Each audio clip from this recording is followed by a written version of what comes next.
আসসালামু আলাইকুম, সবাই কেমন আছেন? আশা করি আল্লাহর রহমতে সবাই ভালো আছেন। তো আমি সোহেল রানা আবার চলে আসছি একটা ভিডিও নিয়ে। এই যে ঢালাইটা, এই যে ঘাসটা গত 2 বছর আগে করছিলাম। তো যাই হোক, গত বছর আসা হয় নাই, কাজের প্রচুর চাপের কারণে আসা হয় নাই। তো এবছর আসছি, তো ভিডিওটা করে আপনাদের মাঝে শেয়ার করার জন্য ভিডিওটা করতেছি।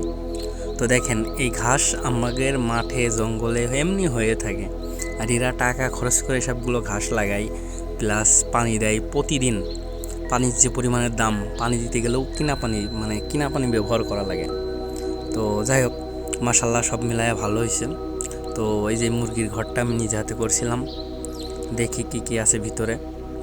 তো যাই হোক, এই জায়গাটায় এসে খুইদিয়া মাছি আছে না, খুইদিয়া মাছির চাক নিয়ে আসছিল কোথা থেকে কিনে, এগুলো সিরিয়াল দিয়ে আমি নিজে হাতে বসাইছিলাম। তো শুনলাম যে খুইদিয়া মাছি কী করছে, বলছে উঠাই থুইছি। তো যাই হোক, মাশাল্লাহ একটা ছাগল কিনছে।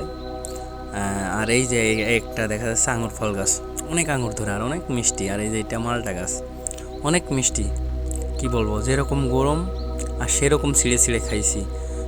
45-46 এরকম গরম ছিল যে সময় কাজ করতেছিলাম। তো সবাই ভালো থাকবেন, আমার জন্য দোয়া করবেন। তো আল্লাহ হাফেজ।